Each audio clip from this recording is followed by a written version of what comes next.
નમસ્કાર વિદ્યાર્થી મિત્રો, તમારું ખૂબ ખૂબ સ્વાગત છે મારી આ ચેનલ સ્ટડી વિથ નેન્સીમાં. જો હજી સુધી તમે મારી આ ચેનલને સબસ્ક્રાઈબ ના કરી હોય તો જલ્દીથી સબસ્ક્રાઈબ કરજો.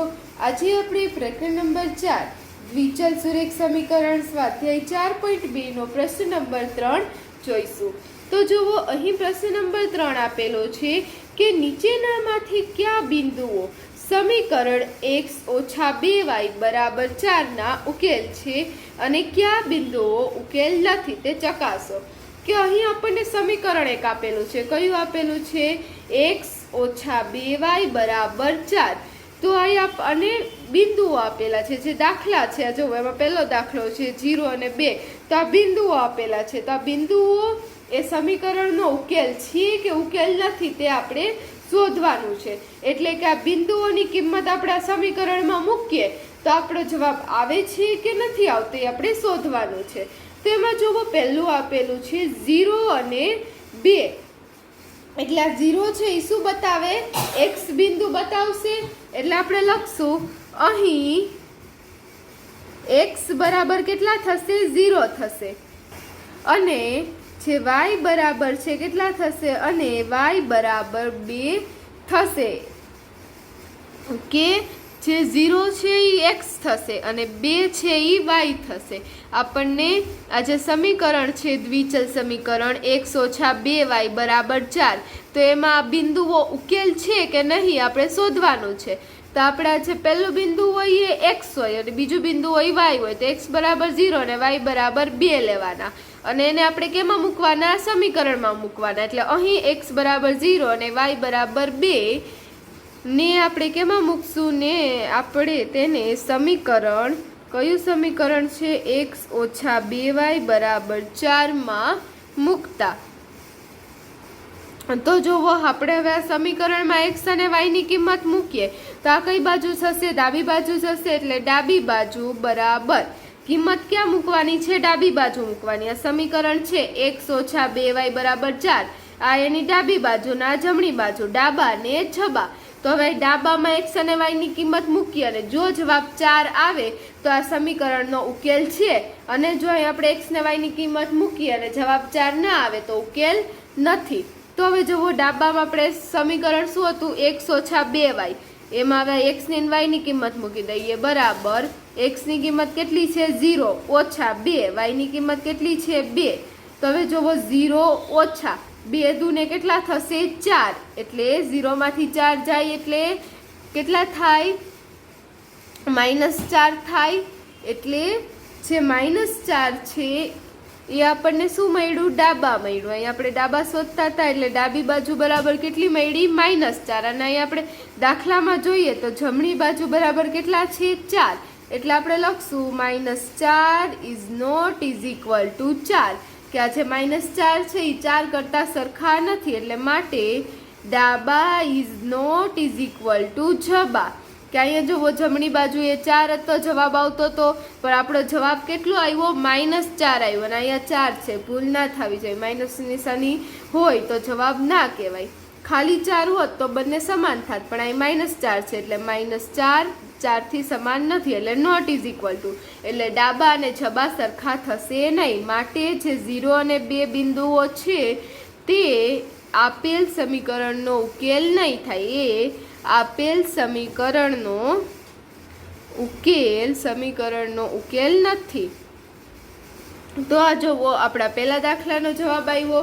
હવે આપણે દાખલા નંબર 2 જોઈએ. તો જુઓ, દાખલા નંબર 2 શું આપેલો છે? 2 અને 0.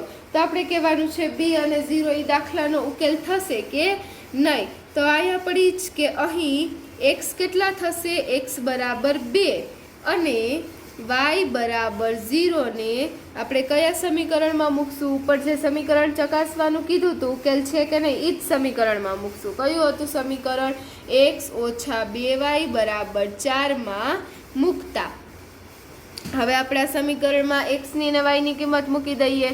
તો માટે હવે કઈ બાજુ મૂકશું? આ જે ડાબી બાજુ છે તે આપણે કિંમત મૂકશું. એટલે ડાબા બરાબર x - 2y બરાબર, હવે x ની કિંમત કેટલી હતી? 2 ઓછા 2, y ની કિંમત કેટલી? 0. અહીંયા 0 ગુણ્યા 0. હવે 2 ઓછા પહેલાં આની સાથે 2ની બાદબાકી નથી કરી દેવાની, પહેલાં આના સાથે ગુણવાનું પછી બાદબાકી કરવાની. તો હવે જુઓ 2 ગુણ્યા 0 કેટલા થશે? કોઈ પણ સંખ્યાને 2 સાથે, કોઈ પણ સંખ્યાને આપણે 0 સાથે ગુણીએ તો શું આવે? આપણો જવાબ 0 જ આવે. એટલે 2 ઓછા 0, 2માંથી 0 જાય એટલે કેટલા વધે? 2. એટલે ડાબા કેટલા મળ્યા? પણ ડાબી બાજુ 2. પણ 2 is not is equal to -4. કે આપણે sorry 2 is not is equal to 4 આવશે. અહીં આપણને સમીકરણમાં શું આપેલું હતું? 4 આપેલું હતું. તો 2 છે 4, 2 અને 4 સરખા નથી. એટલે જે ડાબી બાજુ છે એ જમણી બાજુથી સરખી નથી. એટલે જે 2 અને 0 છે તે આપણા સમીકરણનો આપેલ સમીકરણનો ઉકેલ થશે નહીં. આપેલ સમીકરણનો ઉકેલ નથી. તો આ જોવો આપણા બીજા દાખલાનો જવાબ આવ્યો. હવે આપણે દાખલા નંબર 3 જોઈએ. હવે જોવો દાખલા નંબર 3 આપેલો છે 4 અને 0 બે બિંદુઓ છે. આમાં પણ આપણે ચકાસવાનું છે કે સમીકરણનો ઉકેલ છે કે નહીં.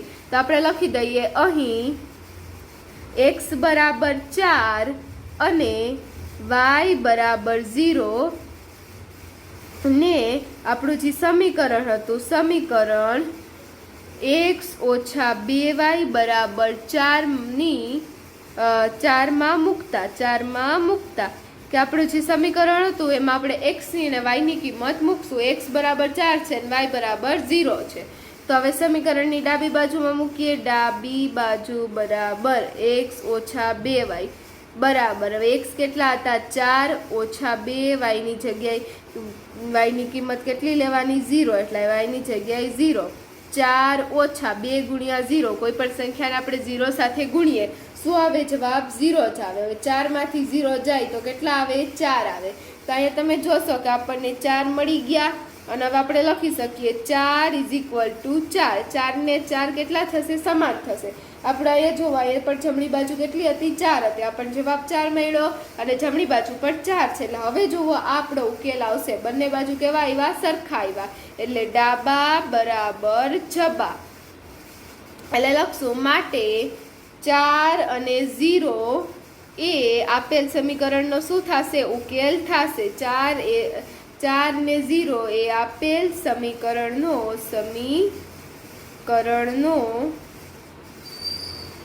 ઉકેલ છે. તો આ જોવો આપણા ત્રીજા દાખલાનો જવાબ આવ્યો. હવે આપણે દાખલા નંબર 4 જોઈએ. તો હવે જોવો દાખલા નંબર 4 આપેલો છે વર્ગમૂળમાં 2 અને 4 વર્ગમૂળમાં 2. કે આપણે જોવો હવે આપણે આ x બરાબર વર્ગમૂળમાં 2 અને y બરાબર 4 વર્ગમૂળમાં 2 મૂકીને કિંમત શોધીએ. તો આપણે લખી દઈએ અહીં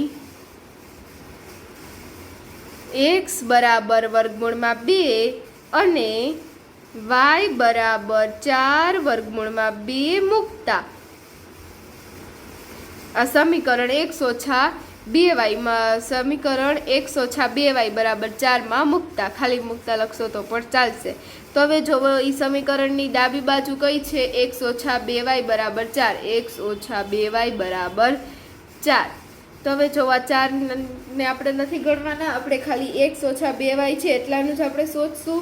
તો જોવો x ની સ્થાન ઉપર આપણે કેટલા મૂકવાના? વર્ગમૂળમાં 2. એટલે વર્ગમૂળમાં 2 ઓછા અહીંયા 2. હવે y ને સ્થાન ઉપર કેટલા મૂકવાના? 4 ગુણ્યા વર્ગમૂળમાં 2. તો હવે જોવો આપણે અહીંયા વર્ગમૂળમાં 2 ના વર્ગમૂળમાં 2 જ લખશું. અને હવે આને શું કરશું કે આ 4 ને 2 સાથે ગુણ દઈ. 4 દૂને 8. 8 વર્ગમૂળમાં 2.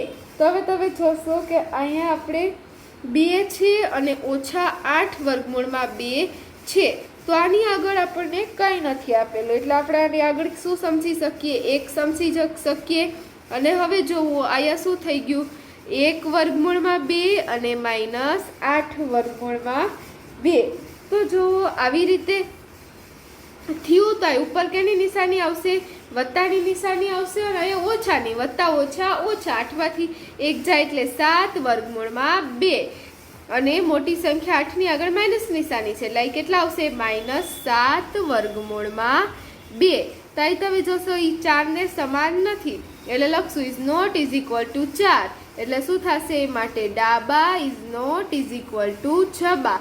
માટે વર્ગમૂળમાં b 4 વર્ગમૂળમાં b એ આપેલ સમીકરણનો ઉકેલ થશે નહીં. આપેલ સમીકરણનો ઉકેલ નથી. ઉકેલ નથી. તો આ જોવો આપણા ચોથા દાખલાનો જવાબ આવ્યો. હવે આપણે દાખલા નંબર 5 જોઈએ. હવે જોવો પાંચમો દાખલો આપેલો છે 1 અને 1.